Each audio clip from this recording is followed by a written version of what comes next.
You having trouble with the vending machine? Well, this 5-step tutorial will help you out. Now the first thing you're going to want to do towards this vending machine is get the approximate value of your money.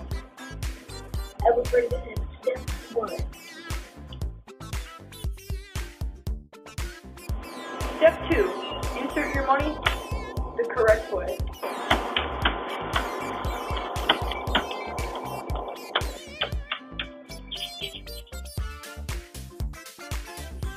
When you're ready to take your snap, press the button with a 3-second pause in between each one.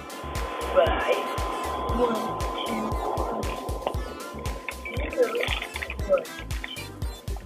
And last but not least, 1, 1, 2, 3. Now it's okay.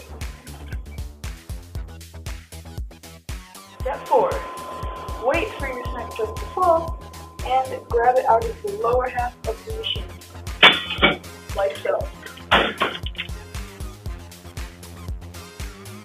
Step 5. Make sure to enjoy your tasty snack.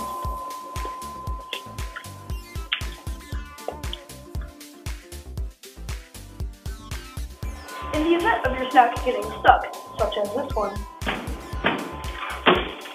please don't shake it.